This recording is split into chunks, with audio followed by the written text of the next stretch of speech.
Trompedemia, episodio número 12.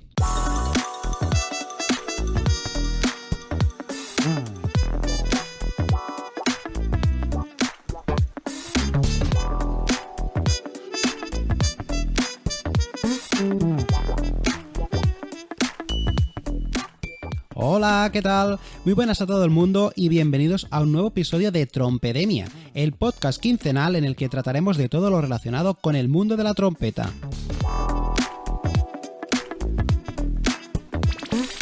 Noticias, actualidad, historia, buenas prácticas, entrevistas, de todo esto y mucho más hablaremos en este programa. Yo soy Carles Raya, profesor y trompetista profesional, y te invito a escuchar tu podcast favorito de música. Así que, ¡empezamos!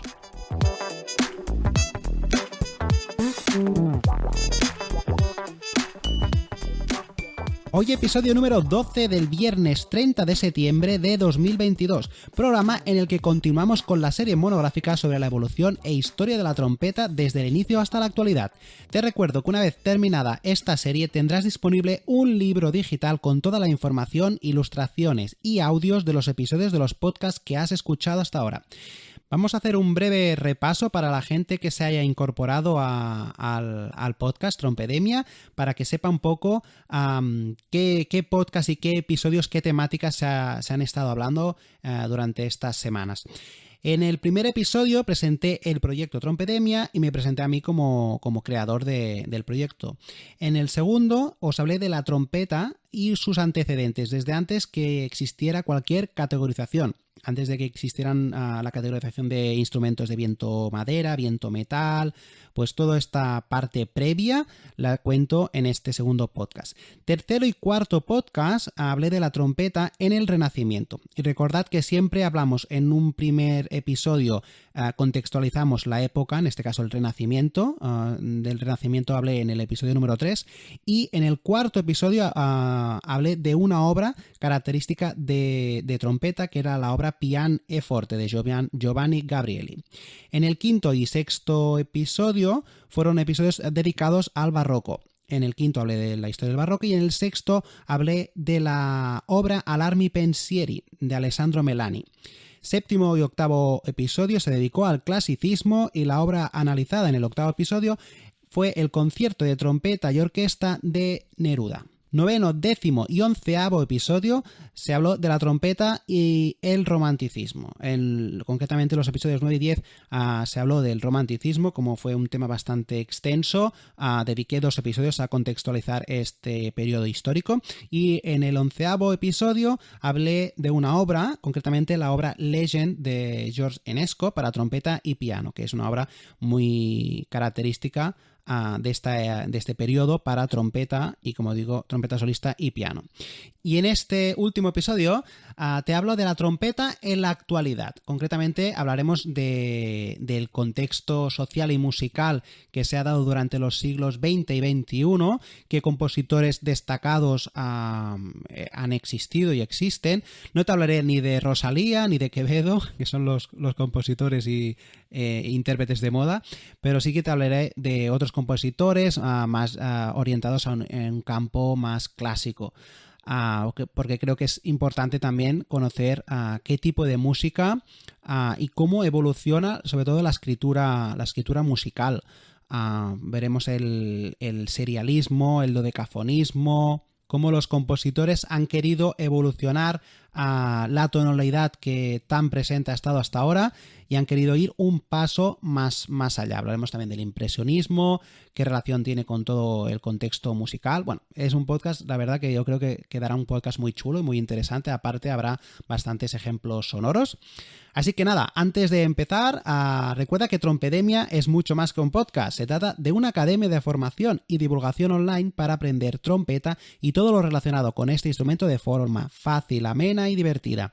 ¿De qué forma te ofrezco todo esto? Pues una forma de hacerlo hacerlo es a través de este podcast. Cada 15 días tendrás disponible un nuevo episodio del único podcast de habla hispana especializado en el mundo de la trompeta. También disponemos de clases online y encima gratuitas en YouTube a través del curso de iniciación a la trompeta que cada semana voy colgando y voy actualizando una clase. Actualmente ya tenemos 16 clases disponibles y esta semana saldrá la número 17, así que si aún no te has suscrito al canal, te recomiendo que vayas a YouTube, pongas Trompedemia y te suscribas a ese canal para estar informado de todas las novedades que vaya colgando. También disponemos de comunidad en Telegram. Allí podrás ver todos los contenidos que publico en Trompedemia y además podrás comentar los episodios del podcast, los vídeos de YouTube, incluso si tienes alguna duda referente a la trompeta, también lo podrás plantear en cada una de las entradas que voy publicando en esta red social.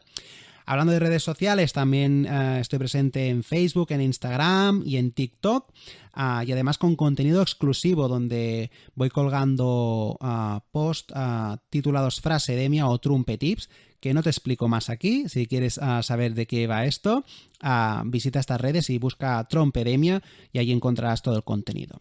Y además también dispongo en la web trompedemia.com de clases personales contigo. Si tienes alguna duda, tienes cualquier aspecto que quieres tratar de la trompeta y no tienes a quién dirigirte, puedes ir a trompedemia.com y reservar una hora de tutoría conmigo. También hay la opción de reservar 30 minutos para plantear temas concretos y muy puntuales. Si quieres hacer una clase ya para entrar más en profundidad cómo trabajar o hacer incluso un plan de estudio para mejorar con la trompeta, pues podrás reservar una franja de una hora. Como te digo, en trompedemia.com podrás reservar un ratito conmigo y intentaré resolver todas las dudas que tengas. Perfecto, pues una vez hechas estas presentaciones, vamos a hablar ya del contexto social y musical que se vivía durante los siglos XX y el actual.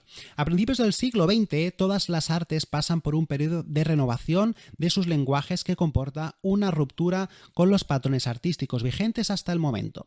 La música culta del siglo XX se caracteriza por la aparición de un conjunto de estilos y tendencias de vanguardia que intentan renovar el lenguaje musical y dotarlo de nuevos medios de expresión. Buena parte de estas tendencias aparecen por el deseo de encontrar sistemas de organización de los sonidos que superen la tonalidad.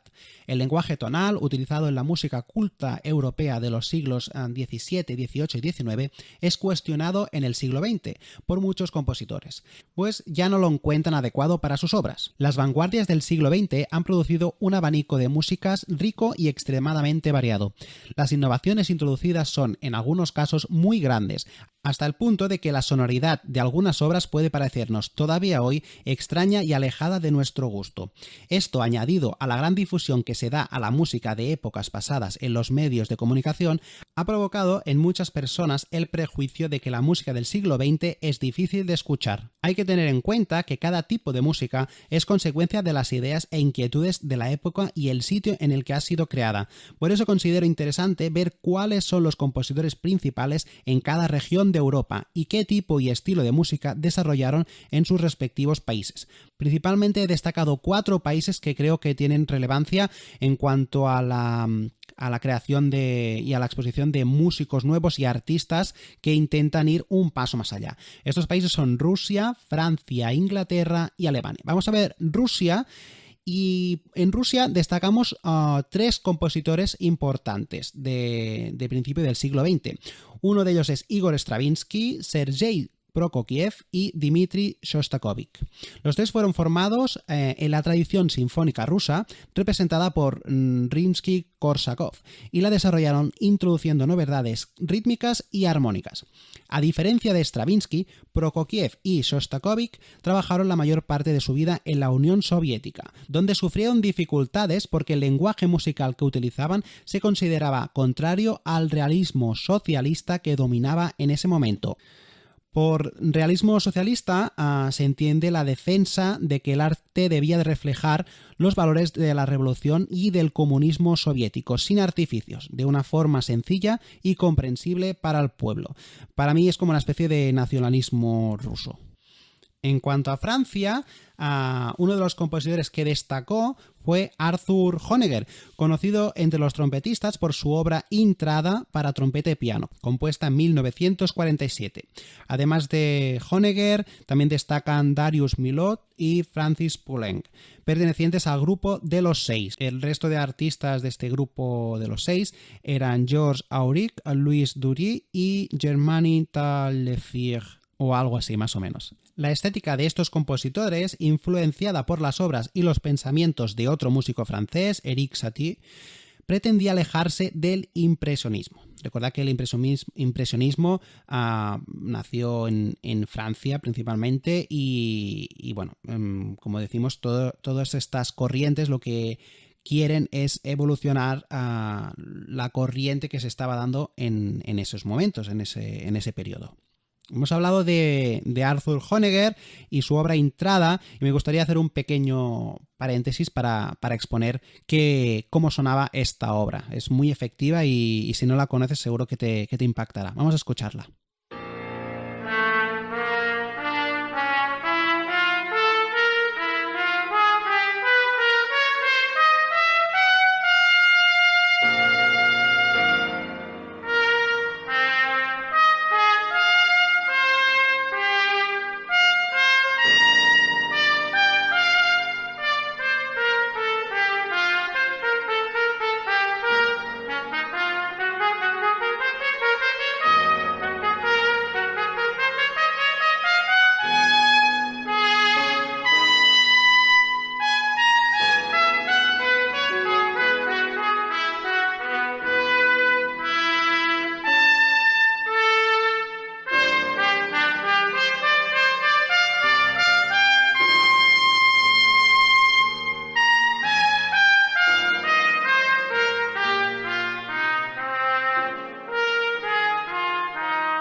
Como veis, una obra donde Honegger quiere destacar, ¿no?, el timbre y la brillantez de la trompeta. Vamos ahora a hablar brevemente de Inglaterra, otro de los países destacados en cuanto a la evolución de la música. La figura más importante es la de Benjamin Britten, que siguió un estilo muy personal, síntesis de distintos estilos y lenguajes. Principalmente el compositor que destaca más en este país es Benjamin Britten. Y también tenemos a Alemania, donde el compositor Paul Hindemith, conocido por su sonata para trompeta y piano compuesta en 1939, creó un lenguaje musical propio influenciado por el contrapunto barroco y las sonoridades de la música medieval. También cabe destacar a compositores como Carl Orff o Kurt Weill. Del mismo modo que hemos hecho con Honegger, vamos a escuchar un breve fragmento de esta sonata para trompeta y piano, también muy muy conocida entre los trompetistas, y verás también las características de querer destacar, sobre todo en los compositores de esta época, la brillantez y el timbre de la trompeta.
Como veis, también una obra donde el compositor quiere realzar la potencia de la trompeta. Como hemos dicho antes, Hindemith se vio influenciado por el contrapunto barroco y las sonoridades de la música medieval.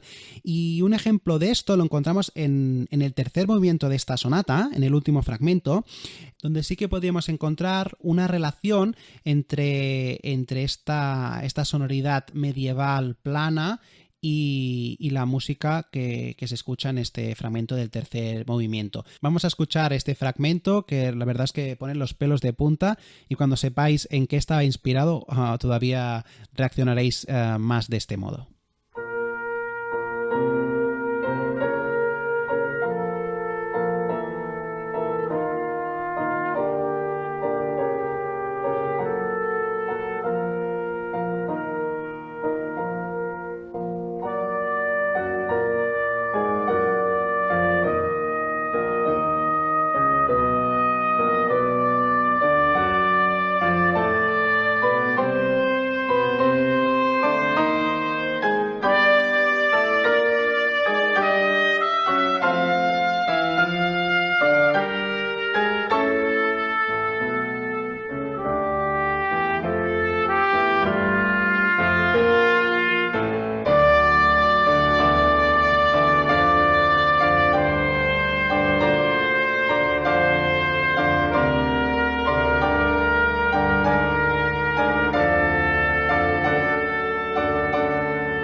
Paul Hindemith se inspiró en el dolor y la crueldad vivida en los campos de exterminio nazis. Esta obra se compuso en 1939 y él nació en Alemania, a pesar de que tenía una gran oposición al régimen nazista y tuvo que de hecho exiliarse para no ser encarcelado y preso por el régimen.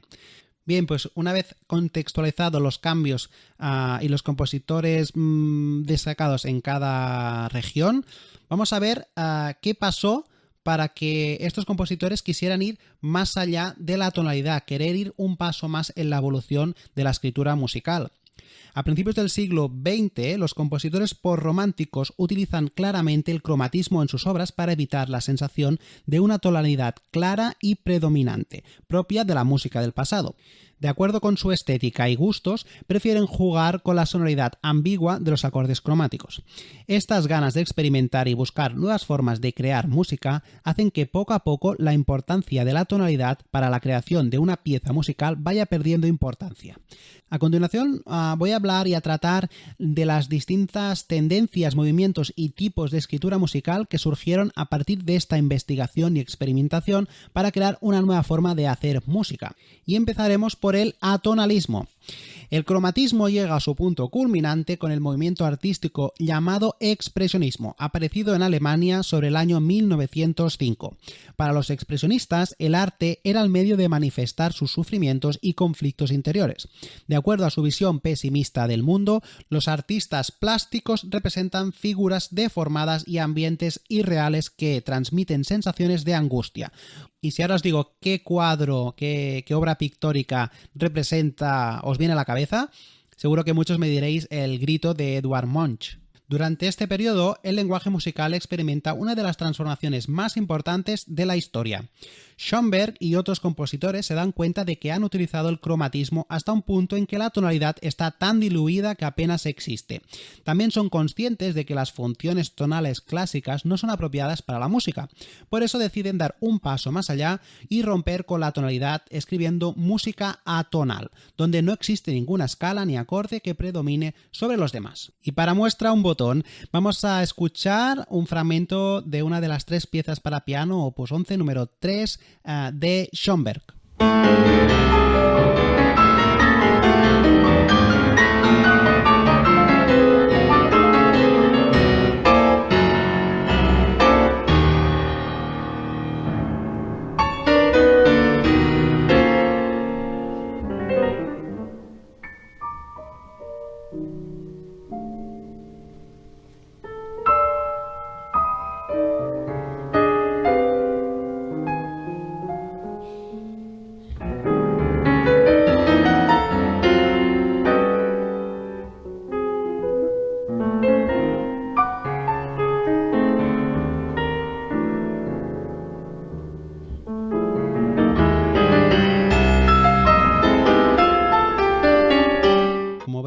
nada que ver con todas las músicas compuestas en épocas anteriores. Realmente se puede decir que se ha salido completamente de la tonalidad y no existe ni una cadencia ni nada que nos sugiera un discurso melódico. Simplemente hay armonías densas, pero que aparentemente parecen inconexas entre sí, teniendo en cuenta las relaciones que se habían establecido hasta ahora en el clasicismo, el barroco, entre un acorde y otro.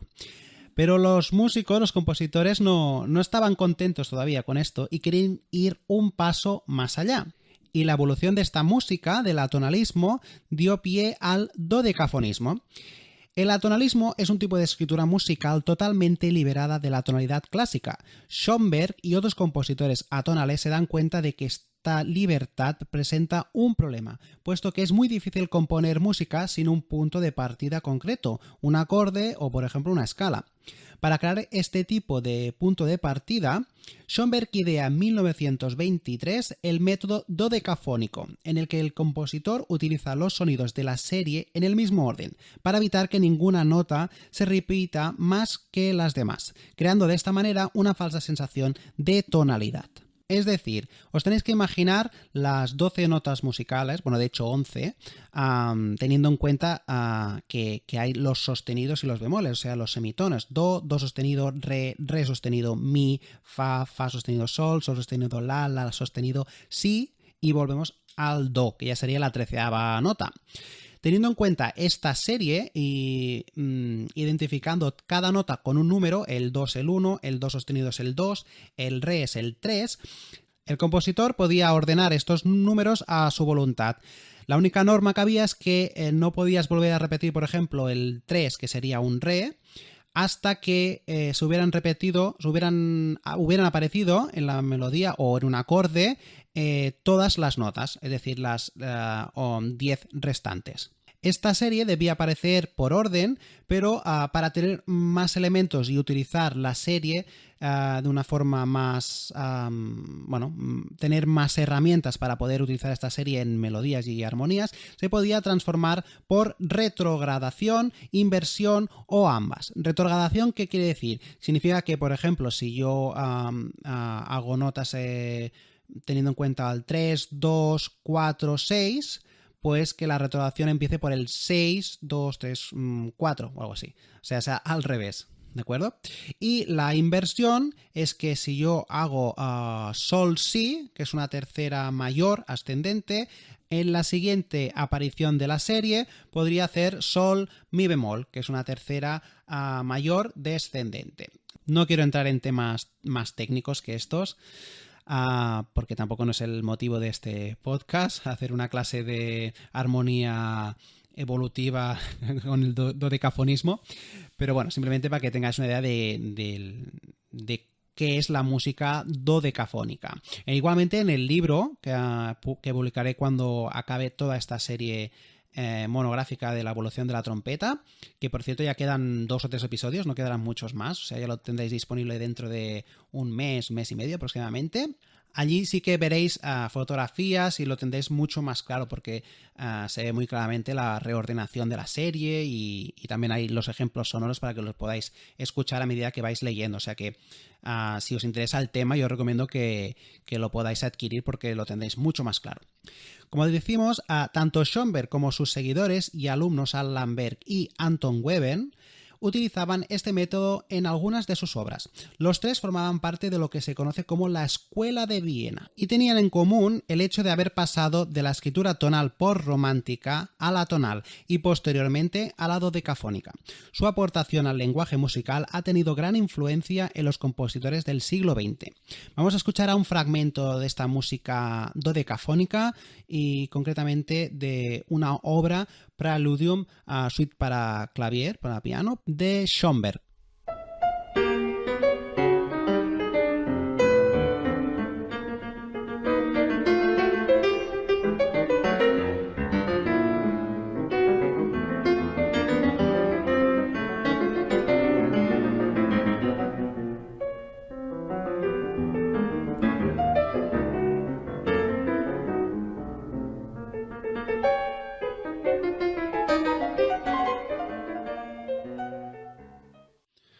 como ves, a pesar de mantener el concepto de atonalidad, no hay un acorde, no hay una cadencia en una melodía que podamos identificar claramente, sí que la escritura melódica ha evolucionado hacia una tendencia a no ser tan aleatorio, al menos es la sensación que a mí personalmente me da, ¿no?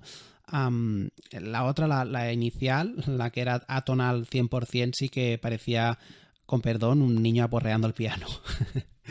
En este caso sí que parece que hay como una especie de discurso, ¿no?, musical, a pesar de que, como digo, estamos en la tonalidad, pero una tonalidad dodecafónica, es decir, que se ha evolucionado y se ha dado un poco más de orden dentro del desorden atonal. Hemos hablado de la escuela de Viena y hay que entender que esta escuela se interesa sobre todo, estos compositores, Schoenberg, Alban Berg y Anton Weber, se interesan mucho por el concepto de timbre, melodía de timbres, que se refiere a fragmentos donde se van produciendo continuos cambios de color sonoro sin variar la altura de las notas. Vamos a escuchar un ejemplo, breve ejemplo, muy tonto, pero para que escuchéis qué quiere decir esta melodía, este concepto de melodía de timbres.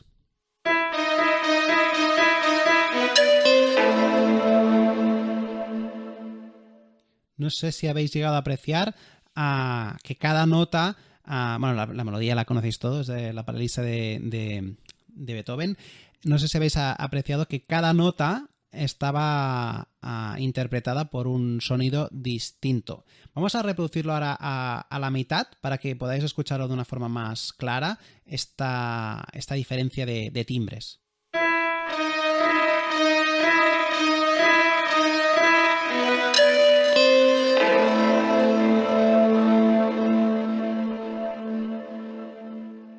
Bien, un ejemplo muy, muy tonto, muy chorras, pero era simplemente para que tengáis el concepto claro de melodía de timbres y lo que buscaban estos compositores en sus obras. Evidentemente no componían para instrumentos de este tipo, pero simplemente es eso, que os tengáis la idea de que la melodía de timbres es esto, una única melodía con distintos timbres.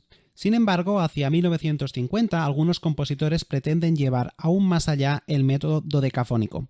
El uso de la serie, hasta entonces aplicado únicamente a la altura de las notas, se extiende también a los campos de la duración de los sonidos, la intensidad, el timbre o los silencios. Es lo que se conoce como serialismo integral. La obra que anticipa esta tendencia es el Modo de valores e intensidades de Oliver Messiaen, compuesta en 1949. Este compositor creó un sistema musical propio basado en los modos y utiliza como elemento de sus composiciones los ritmos de culturas asiáticas y los cantos de pájaros. Vamos a escuchar brevemente un fragmento de este Modo de valores e intensidades de Oliver Messiaen.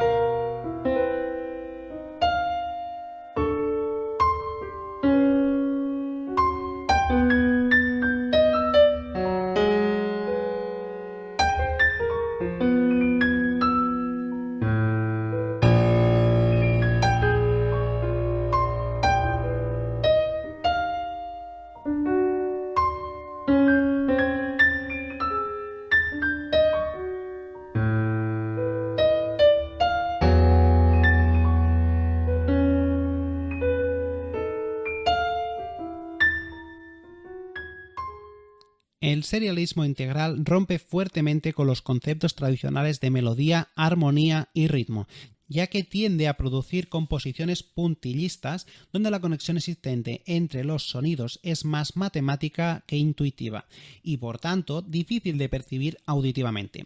Por eso algunos compositores, como Pierre Boulez, combinaron el puntillismo con aspectos melódicos, rítmicos y armónicos más cercanos a la comprensión del público en general. Llega un punto en que incluso los compositores contemporáneos y coexistentes en una misma época ya discrepan del lenguaje musical utilizado para expresar, y a pesar de que aparentemente parece que no se puede evolucionar más, el concepto de lenguaje musical, ya no tenemos en el atonalismo se quitó el concepto de tonalidad. Después nos quitaron el concepto de melodía. Ya no hay un patrón rítmico claro que podamos establecer con una pulsación o un compás.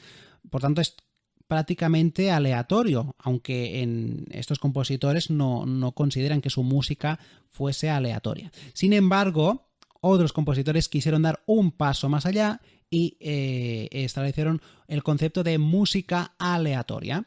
Se llaman de este modo todas aquellas obras donde interviene el azar en algún momento de su creación o interpretación.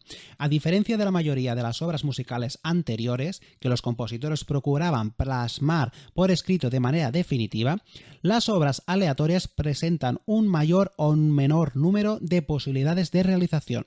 El intérprete dispone de un margen de libertad fijado por el compositor que puede consistir en, por ejemplo, elegir libremente las alturas de las notas dentro de un ámbito concreto. Por ejemplo, el compositor mismo decide si tocar más agudo o más grave, estableciendo a la obra unos criterios que no se rigen a la altura, en este caso, de la obra.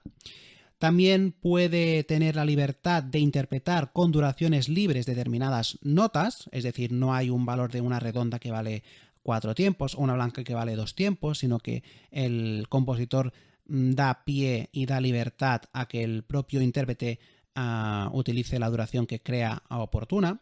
Repetir a voluntad un motivo melódico las veces que se considere, ordenar libremente varios fragmentos musicales o improvisar sobre un material musical dado, que esta improvisación puede ser, como hemos dicho, en cuanto a alturas, duraciones de notas, motivos, dibujos o frases, entre otros aspectos. La aleatoriedad en este caso posibilita sonoridades difíciles de conseguir mediante otras formas de composición musical. Algunos autores que siguieron esta tendencia fueron Witold Lutosławski, John Cage y Pierre Boulez. Ejemplos de música aleatoria los podemos encontrar, por ejemplo, en la música estocástica o la música intuitiva. Vamos a entrar un poco en detalle en cada una.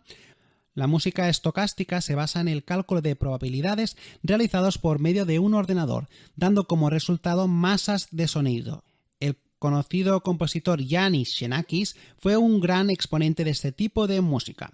Vamos a escuchar un fragmento de su obra Metástasis para ilustrarte sonoramente de qué tipo de música estamos hablando.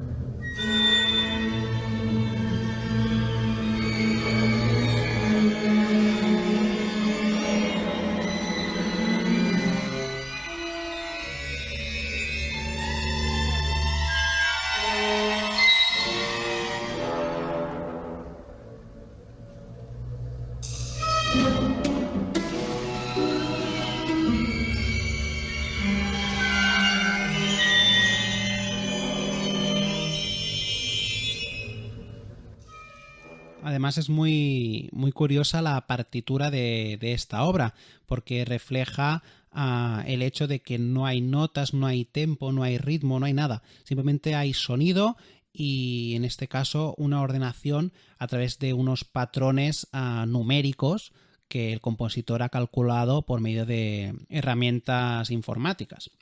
Y por otro lado tenemos la música intuitiva, que también es parecida a la estocástica, pero en esta destaca que la partitura en sí es una ilustración o un texto a partir del cual el intérprete debe improvisar siguiendo indicaciones del compositor.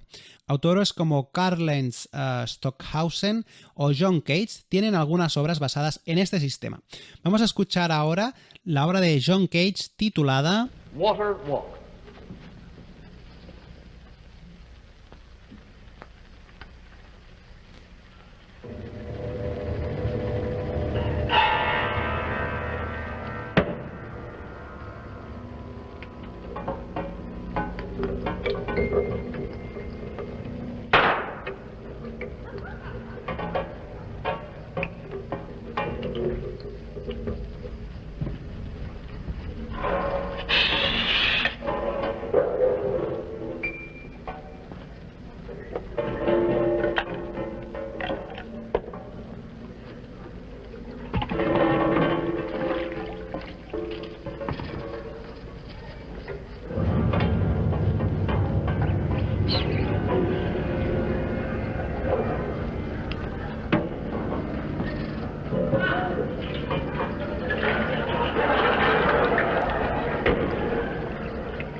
No temáis que no me he equivocado al poner la obra, ¿eh? Realmente es así. Recomiendo que la busquéis en internet, Waterwalk de John Cage, y si no en el libro, en el PDF de este podcast estará el link allí también. John Cage hizo una representación de esta obra, y realmente lo que es esta obra es él tocando distintos objetos, cogiendo un jarrón, llenándolo de agua en una bañera. Tiene una olla a presión y el sonido que se siente es que él destapa un poco la olla. El pum que se oye es como un petardo que tira. Bueno, es bastante curiosa esta obra y da un poco a pensar hasta qué punto nosotros consideramos una obra como una obra musical o qué es música, qué no es música, ¿no? De hecho, John Cage era filósofo.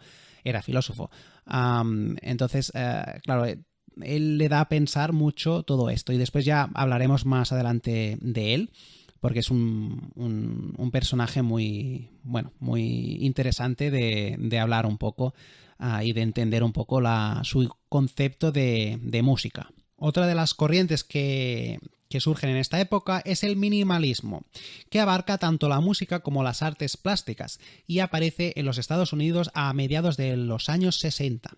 Consiste en crear obras artísticas a partir de un número muy reducido de elementos. El proceso creativo no suele ser el desarrollo o la variación, sino la repetición constante de los mismos elementos, en los que se van introduciendo pequeños elementos de cambio.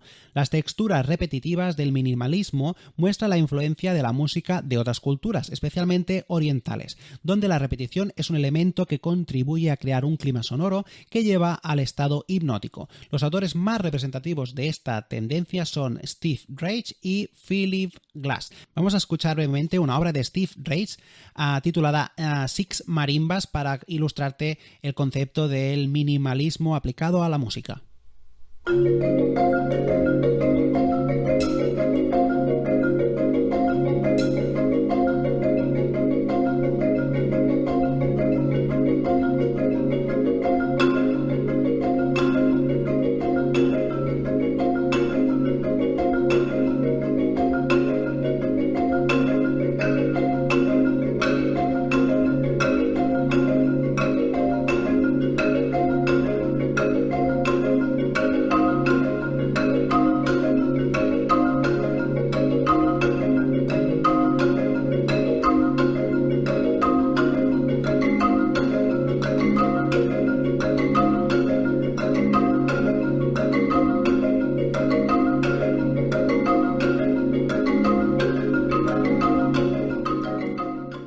Concretamente, esta obra tiene una duración de 19 minutos aproximadamente y es exactamente esto todo el rato, introduciendo pequeñas variaciones, pero el obstinato de todo el rato es exactamente lo mismo. Y vamos a ver por último la nueva simplicidad. Nacida en Alemania, se llama así al movimiento de reacción contra el vanguardismo y su complejidad, también conocido como neoclasicismo. Esto lleva al resurgimiento de elementos de la música del pasado y a la tonalidad clásica, el lenguaje musical romántico y las formas musicales consagradas. Un factor que ha contribuido al nacimiento de este movimiento ha sido el deseo de crear obras musicales más accesibles al público, en un estilo que, sin dejar de ser actual, sea más comprensible. Wolfgang Rihm, con su obra Marsias para marimba, trompeta y orquesta sinfónica, nos muestra un ejemplo de este tipo de música. Vamos a escuchar a continuación un fragmento de esta obra.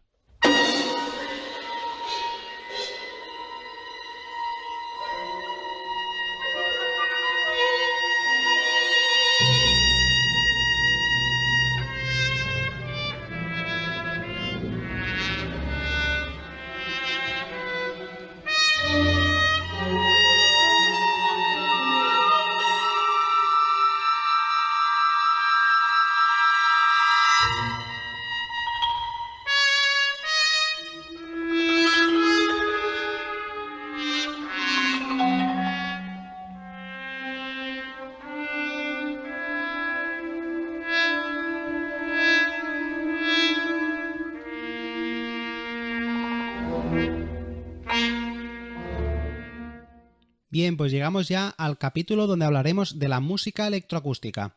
La invención y el control de la energía eléctrica, además del conocimiento de sus propiedades, abrirán la puerta a un amplio abanico de aplicaciones en campos muy diversos. Por lo que respecta a la música, se descubre la posibilidad de crear nuevos sonidos a partir de la corriente eléctrica mediante circuitos o dispositivos osciladores. Los primeros instrumentos electrónicos fueron el theremin, inventado en 1923, el trautonium en 1923 y las ondas de Martenot en 1928, utilizadas dentro de la orquesta sinfónica por compositores como Oliver Messiaen. Para que os hagáis una idea un poco más clara de cómo sonaba este instrumento, el theremin, vamos a escuchar un breve fragmento.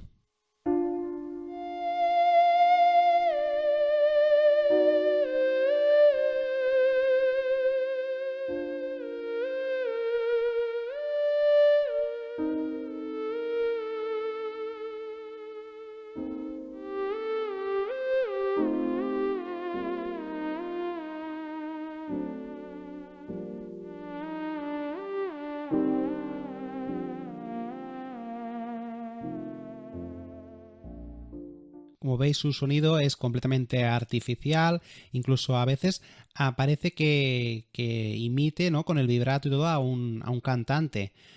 Sin embargo, es, como digo, un instrumento completamente eléctrico y tuvo una gran repercusión, como digo, en principios del siglo XX. Posteriormente aparecieron otros instrumentos con más posibilidades como el Mark II en 1955. Las grandes dimensiones y la difícil manipulación de este y otros instrumentos electrónicos primitivos hacían imposible tocarlos en un concierto.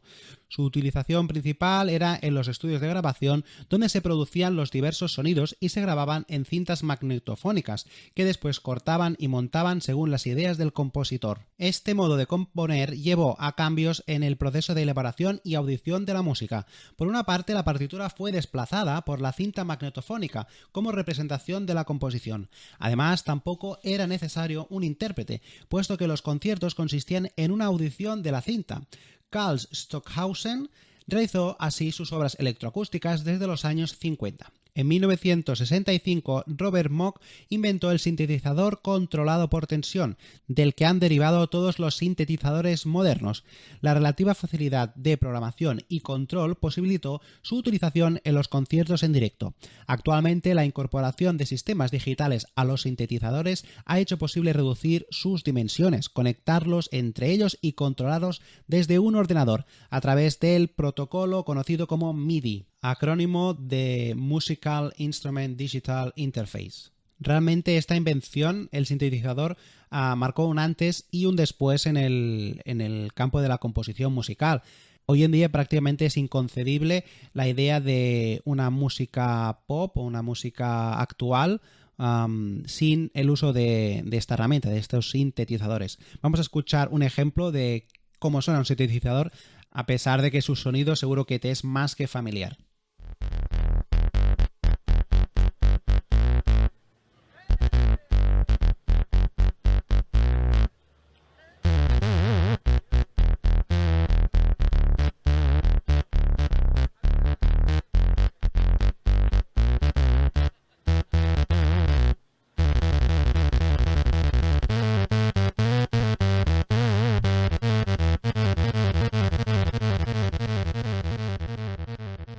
Grupos conocidos como The Beatles, The Monkees, Rolling Stones, The Doors y Daft Punk los utilizan en sus grabaciones y lo popularizan hasta tal punto de que hoy en día, como digo, es inconcebible prácticamente escuchar un disco de música moderna, de música comercial, conocida hoy día, sin este instrumento. Bien, pues pasamos rápidamente a hacer un repaso de los compositores representativos, a pesar de que hayamos ido hablando un poco de qué compositores coexistieron en este periodo histórico. Empezamos por Igor Stravinsky, nacido en Rusia en 1882 y fallecido en Nueva York en 1971. Compositor ruso, se forma musicalmente con Rimsky-Korsakov y sus primeros ballets como El pájaro de fuego o Petrushka siguen la línea del sinfonismo ruso, aunque cada vez con más innovaciones, especialmente en el campo del ritmo. El ballet Petrushka es especialmente conocido por los trompetistas debido a sus diversos solos orquestales que son muy frecuentes en las pruebas de acceso a orquestas sinfónicas. En su tercer ballet, La consagración de la primavera, en muchos momentos la orquesta entera es utilizada como un instrumento de percusión, marcando ritmos insistentes con acentuaciones irregulares.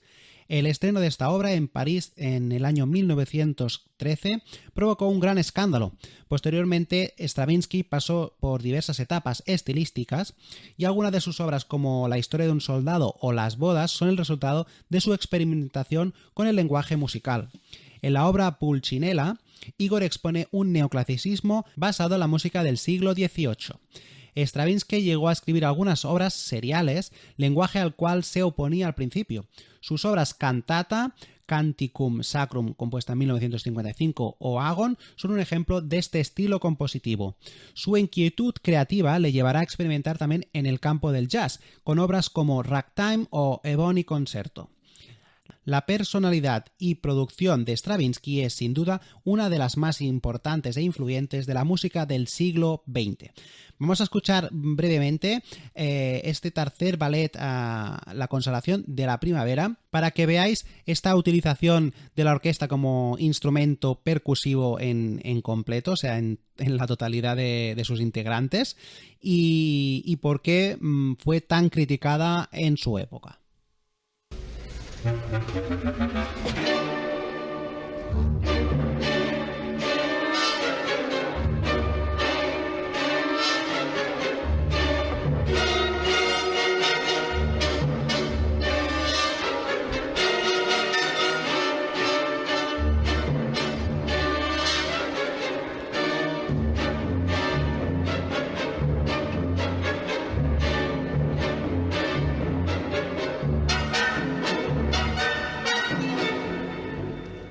Y para que veáis la evolución que tomó Igor en su estilo compositivo, escucharemos ahora un pequeño fragmento de la obra Canticum Sacrum, donde veréis a Igor creando obras con un estilo serial muy, muy característico, muy distinto a lo que hemos escuchado hasta ahora de este compositor.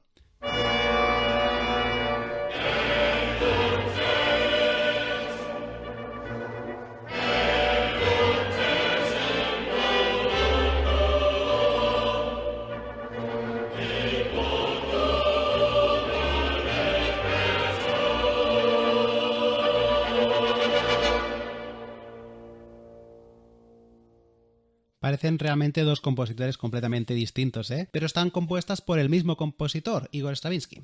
Pasamos al siguiente compositor destacado, Alban Berg, nacido en Viena en 1885 y fallecido también en Viena en 1935.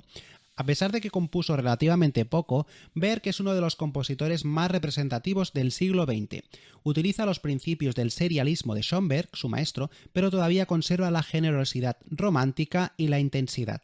Muchas de las obras de Berg están relacionadas con su propia vida. Berg nació en una familia vienesa de clase media, recibiendo su primera formación musical académica a la edad de 19 años, de la mano de Schoenberg. La relación con su maestro fue siempre tensa, puesto que Berg intentaba satisfacer a Schoenberg, pero prácticamente nunca lo conseguía. No fue hasta 1920 cuando su reputación quedó consolidada con la ópera Wozzeck. Después de componer su concierto para violín en 1935, se retira al campo, donde fallece a los 50 años a causa de una infección por picadura de abeja. Escuchamos ahora un fragmento de esta obra, Wozzeck, que es la que le supuso su consolidación como compositor destacado del siglo XX.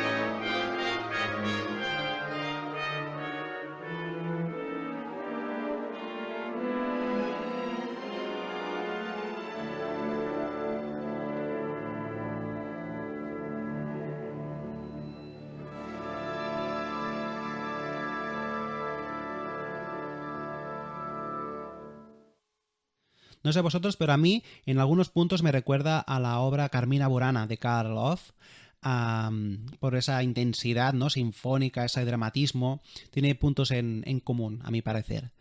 Bien, pasamos ahora sí a hablar de Arnold Schoenberg. Ya lo conocemos todos porque llevamos media hora, bueno, más de media hora hablando de él, pero ahora ya lo presentamos como compositor destacado. Nacido en Viena en 1874 y fallecido en Los Ángeles en 1951. Compositor austríaco. Formó parte del grupo pictórico Der Blaue Ritter, o en español Jinete Azul, el cual fue un nombre de un grupo de artistas expresionistas fundado por Wassily Kandinsky y Franz Marc en Múnich en 1911, que transformó el expresionismo alemán. De hecho, Schoenberg inicialmente estuvo dudando si dedicarse a la pintura o a la música. Para que os hagáis una idea, entre 1908 y 1910, Schoenberg pintó casi 70 cuadros, con lo cual tenía también una sensibilidad pictórica muy relevante. Sus primeras composiciones muestran la influencia de Wagner y Brahms. Más adelante adoptará una línea expresionista que le conducirá a la tonalidad. En 1918 fundó la Sociedad Privada de Conciertos, dedicada a la interpretación de obras contemporáneas para un círculo reducido de oyentes. Hacia 1923 ideó el método dodecafónico, que ya hemos hablado anteriormente, como forma de organizar la tonalidad, y lo aplicó en sus obras como Suite para piano opus 25 y Variaciones para orquesta opus 31. Entre 1931 y 1932 realizó una estancia de 8 meses en Barcelona por motivos de salud. En esta ciudad terminó el segundo acto de su conocida ópera Moisés y Aarón. Por ser judío, en 1933 se vio obligado a exiliarse a Estados Unidos para rehuir del nazismo. ¿Qué más decir de Schoenberg? Uno de los compositores más relevantes en esa transición de la tonalidad a la tonalidad, ¿no? Y de dar un poco de sentido al sistema tonal a través de la evolución hacia un sistema dodecafónico, que ya hemos hablado en este podcast. Así que continuamos hablando de más compositores, que no quiero tampoco alargar mucho el episodio. Y el siguiente compositor es Pierre Boulez, nacido en Montbrison, en Francia, en 1925 y fallecido en la ciudad de Baden-Baden, Alemania, en el 2016. Quizá te suene su nombre, ya que su fallecimiento es relativamente reciente. Compositor y director de orquesta. Fue alumno de Oliver Messiaen y, influenciado por la música de Anton Weber, fue uno de los principales representantes del serialismo integral. Su aproximación al lenguaje musical supo sintetizar dos elementos contrapuestos, el racionalismo y la libertad, a veces expresada en forma de aleatoriedad. Su personalidad fue muy influyente, tanto por sus escritos como por su posición como profesor en los cursos de Darmstadt y director del IRCAM, el Centro de Experimentación Musical situado en París. De esta época también podemos hablar de otro compositor que ya hemos ido citando en el podcast, John Cage, nacido en Los Ángeles en 1912 y fallecido en Nueva York en 1992. Compositor estadounidense. Fue alumno de Schoenberg y Cowell, pionero de la música experimental en su país. La música de Cage integra distintas influencias que van desde la filosofía oriental del budismo zen hasta la vinculación con los movimientos de vanguardia americanos, música aleatoria, happenings, danza contemporánea. Entre sus obras destacan Atlas Eclipticalis, música de cambios y 30 piezas para 5 orquestas, además de su polémica obra 4 minutos 33, compuesta en 1952. Ahora no voy a entrar en profundidad de cómo ideó esta obra, pero para que os hagáis una idea, es una obra en la cual no hay música, simplemente hay una partitura donde pone Tacet, hay 3 movimientos y todo, y es una partitura que se puede comprar. Tú la puedes comprar y cuando se va a hacer un concierto la pones encima del piano o de cualquier instrumento que quieras representar y directamente te pones en posición como si fueras a tocar, esperas 1 minuto, 2, 1 minuto y medio, paras, cierras la tapa del piano. En este caso se representó la primera vez con piano y la representación fue de este modo. El segundo movimiento se abre otra vez la tapa del piano, se pone en posición, se vuelve a cerrar y el tercer movimiento igual. Y esta es la obra. Es una crítica, ¿no?, a la invención de la música, hasta qué punto se puede considerar música o hasta qué punto nosotros podemos considerar silencio algo que escuchamos, porque el silencio realmente no existe. Es imposible escuchar nada. Siempre escuchas algo, incluso en cámaras anecoidas puedes llegar a escuchar el sonido de la circulación sanguínea y del sistema nervioso. De hecho, él se inspiró para hacer esta obra en estos sonidos, en los sonidos corporales propios de una persona. Y pasamos ya a hablar de el último compositor destacado, quizá el menos conocido popularmente, Karl Stockhausen. Nacido en Alemania en 1928 y fallecido también en Alemania en el 2007. Compositor alemán, se forma con Oliver Messiaen y Schaffer. Su trayectoria ha ido desde el serialismo hasta la música electrónica, campo en el que ha sido verdaderamente destacado, con obras como Contactos, Canto de los Adolescentes, Cyclus, Mantra o Sirius. Su labor didáctica en los cursos de música contemporánea en Darmstadt permitió que sus ideas influyesen a otros muchos compositores. Desde 1963 ha dirigido el Estudio de Música Electrónica de Colonia, uno de los más importantes del mundo. Vamos a escuchar un breve fragmento de esta obra Contact, para que os hagáis una idea del tipo de música que componía este compositor.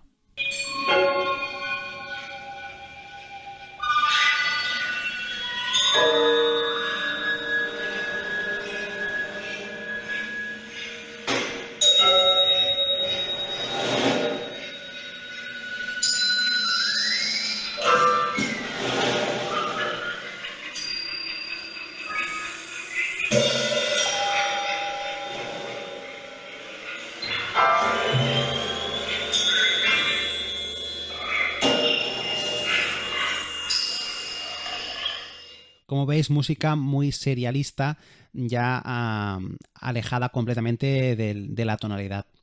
Tal y como expuse en el capítulo dedicado al romanticismo, de esta época también hay muchos compositores que no puedo exponer debido a que el trabajo y el podcast se alargaría demasiado. Sin embargo, los más representativos, en mi opinión, creo que ya han estado tratados en este podcast. Para terminar un poquito con humor el episodio de hoy, me gustaría dejaros con un breve y simpático vídeo que muestra un juego de palabras entre los compositores. No sé si lo habéis visto alguna vez. Este vídeo se titula Stravinsky, no, pero Schubert. En España durante una época se hizo bastante viral por lo dicho, por el juego de palabras que usa, utilizando múltiples compositores. Y como ahora ya cerramos un poco los episodios de los compositores destacados en distintos periodos históricos, creo que para cerrar pues es un buen vídeo. Vamos a escucharlo seguidamente y ya con esto terminaremos el episodio de hoy. ¿Stravinsky? Está Mahler, pero Schubert. ¿Cómo que está Mahler? Está Mahler, pero Schubert. ¿Y por qué está Mahler?